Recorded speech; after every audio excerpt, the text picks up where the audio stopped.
I'm gonna be honest with y'all. I think that Anthony might be one of the more messier men I think I've seen on reality TV in a hot second. Let's talk about it.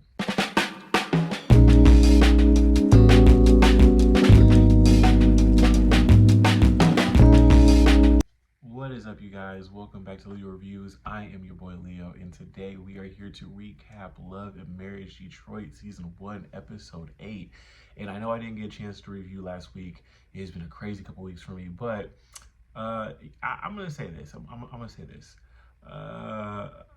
Christina is a whole liar, and Anthony is a mess. But before we get into it, guys, please do all the YouTube things, like, comment, subscribe, and hey, let's get into the review. So this episode picks up where the last one left off, where Christina's having her shut up and pray brunch, and her and Latoya are having this conversation, kind of going back and forth about the whole drama that's happening with Christina and Anthony and the publicist and all this stuff. And watching this scene really made me realize the one thing I will say about Miss Latoya is like, I like her. I think that she's actually great, but I don't know if Latoya is a reality star. Like, she's really not a reality. She's a great human, but she's like not a good reality star. On the switch, like on the side, like Anthony is a great reality star. I don't know about human. He's an okay human. He's probably a good human too, but like he's a great reality star because Anthony's putting in work, whereas Latoya is just kind of sitting here. Like, Latoya is really non-confrontational, and it's very clear, it's very apparent that she does not want to argue with Christina. So because, like, she doesn't want to be confrontational, because she doesn't want to argue, whenever she's trying to make these points to Christina, they're kind of falling flat, and it allows Christina to kind of just bulldoze over her. Even though, like, Latoya is right in this situation, she's not really getting her words out. She's not using her words in the most effective way, and Christina is able to pick up on that and just really walk all over her. Interesting thing about this whole too is that Christina feels like the whole situation with this publicist and Anthony and all this stuff has nothing to do with Latoya, and that Latoya should stay out of it. And honestly, I could see that to an extent. It has nothing really to do with Latoya, but because that's Latoya's husband, Latoya is always gonna ride for her man. So I get where she's coming from, especially because Christina was over here lying on her husband. So the conversation started to get heated, and at this point Colby comes over just to kind of calm things down and just to see what she can do. And they're having this whole conversation about how they probably need to meet up as a group and talk, and they're about to go on this trip to Traverse City, so they're probably just going to talk then. And they decide they don't want to finish this conversation here. We're just going to figure it out when we have the guys around and when we can just get out everything on the open. Well, in our next scene, we have the whole cast meets up along with Bravo and his wife Lakita. They all meet up and get on this Sprinter van to drive out to Traverse City for the cast trip. And the whole time I'm sitting there, I'm like, Traverse City? Like, I've heard of Traverse City. Like, I live like a few hours from Michigan, so like I've heard of these areas, but like I was sitting there, I'm like, what's in Traverse City? Like, I never hear anything about Traverse City, but baby, Traverse City is beautiful. I want to do I want to go there. I want to go to the house they stayed in. I want to do all that because yes. So they finally get to the house and they look at everything. It's just stunning. It's beautiful. There's vineyards, there's fields. It's just breathtaking to look at.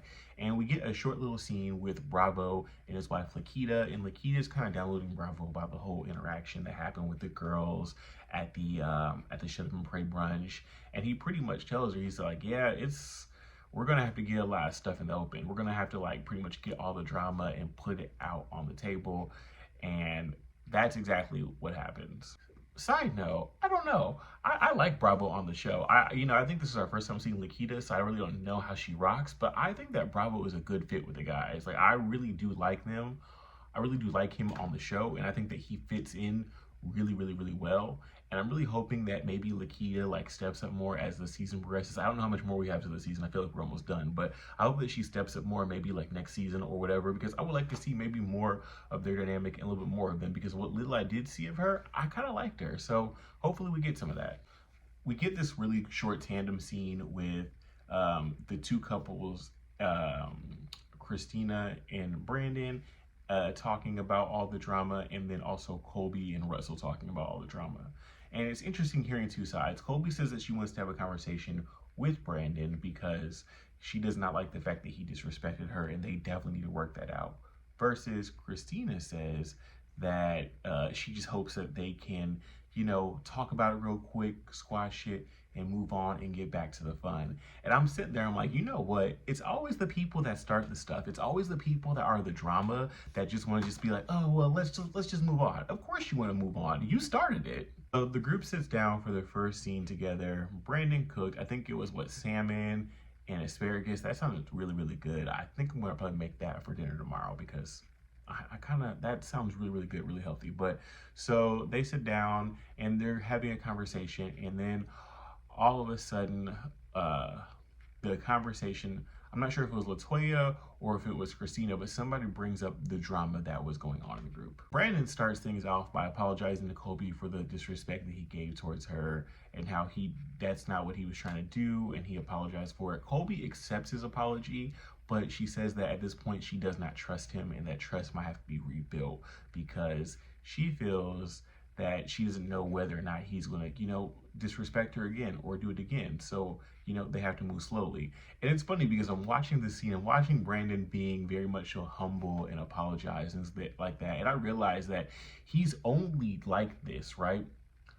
He's only like this because of Russell. He's only like this because I think that he's actually physically afraid that Russell actually might break every bone in his body, which is why he's very much so humble, which is why he's very much so just like chill as it pertains to Russell, why he was so quick to back down to Russell, why he's so quick to apologize to Cole, because it's very obvious that he's afraid of Russell, versus how Brandon is with Anthony. Brandon will get in his face, Brandon will argue with him, they'll go back and forth, they'll do what they gotta do. But when it comes to Russell, Brandon, he chill, he zip-lipped, he humble. I guess he wants his bones. Christina confronts Latoya about the whole situation with the brunch. She says she does not like the way that Latoya handled the entire brunch. She doesn't like the way that Latoya just kind of like came at her, and she feels that like Latoya was like taking sides and like kind of in her business and whatnot. So at this point, Latoya apologizes. I'm not really sure what Latoya apologized for, but she apologizes for how she came at her at the brunch. I don't think that Latoya really needed to, but she did anyways. And now they're having this conversation about the whole situation, all the drama with the publicist, Brittany. And here is where I get annoyed, and here's where I was annoyed last week watching, and I'm annoyed this week watching. Christina made this whole entire situation, it went from being messy to a lot worse unnecessarily. And let me kind of just explain why. I feel that by Anthony was messy as hell for even telling the publicist about the fact that he thought that, or the fact that he was told that Brandon did not like her, right? He was very much so messy for that. And then when the publicist went back to Christina about it, Christina, one of the first things that Christina asked was it just me and Brandon, or did he mention the Harrises as well? And Brittany legitimately, verbatimly said he said nothing about the Harrises. So Christina took that and went to Russell and said, oh, Brandon said X, Y, and Z about you. But she never said that. You literally took a lie to this man for no reason, to what? Add them into the conflict, to what? Make Brandon look bad? I didn't understand what the purpose of any of that was for and why you were doing all that. Christina is now doubling down that this is what she was told, this is what she was told, this is what she was told. And at this point, Bravo says, you know what?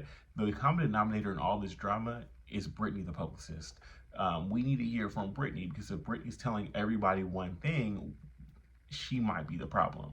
Anthony says, bet, I see what you're saying. Let me call Brittany. So what does he do? He calls Brittany, and he has this conversation with Brittany on speaker where Brittany clarifies what was said and what Anthony said to her, and how there was nothing ever mentioned about the Harrises. And the whole time, Christina is looking uncomfortable. She's shifting. She's looking like nervous because she's getting caught in a lie. And like I said, you literally brought the Harrises in the situation, Christina, I feel like you just did to try to ruin Brandon's credibility, to make Brandon feel bad. I don't know what the whole purpose of you doing that was, but it was unnecessary, and it was messy, and it was just, for what?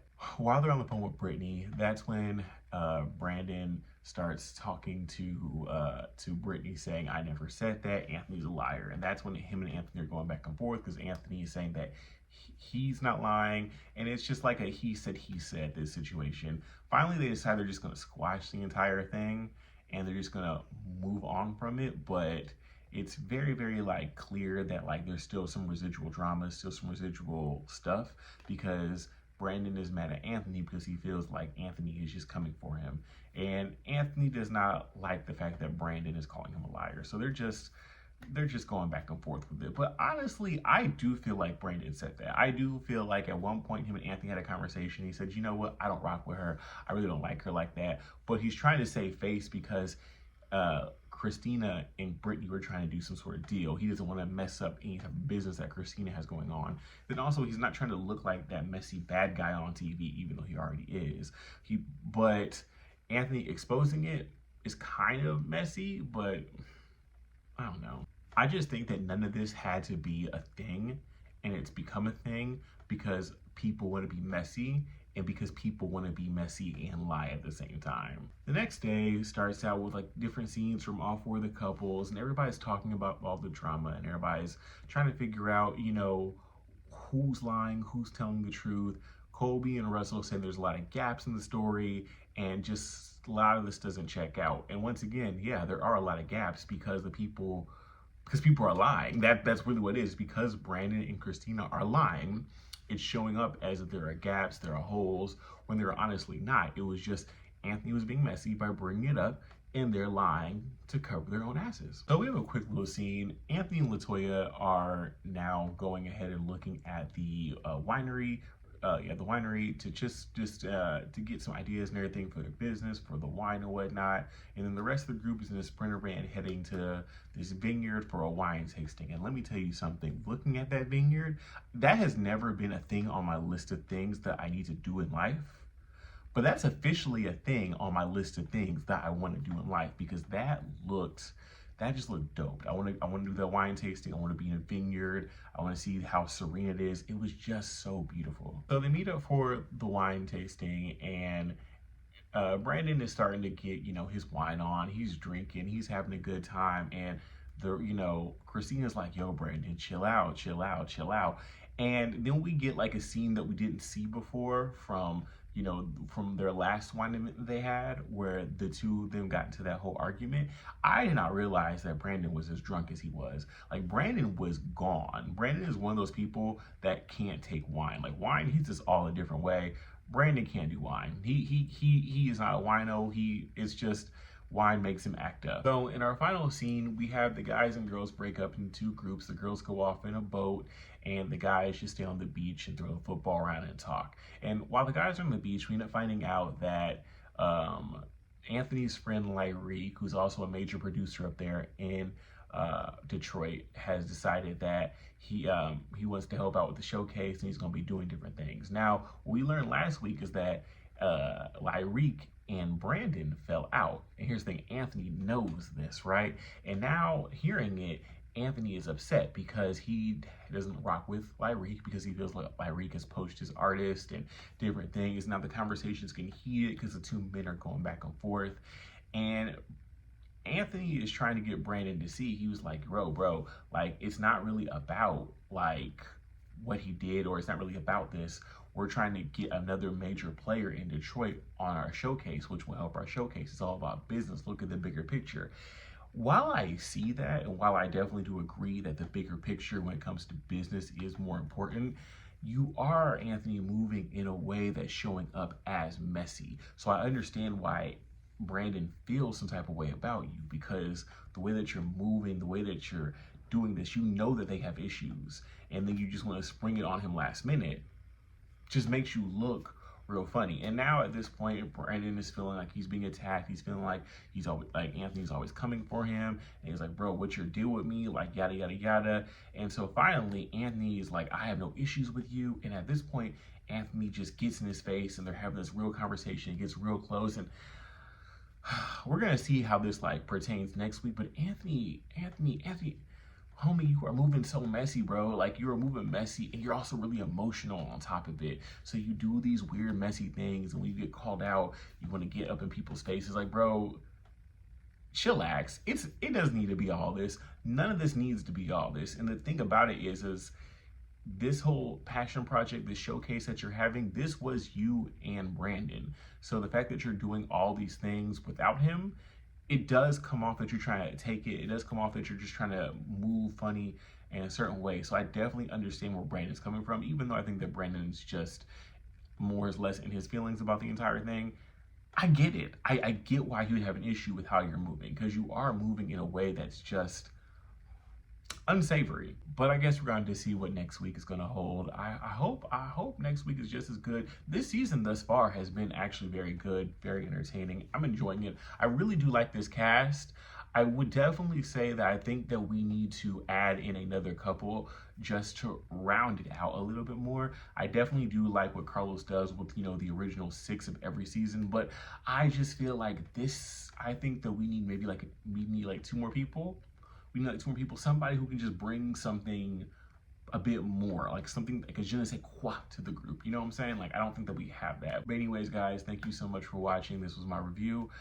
Like always, please do all the YouTube things, like, comment, subscribe. You heard my thoughts. I'd love to hear your thoughts. And hey, I'll see you guys in the next one.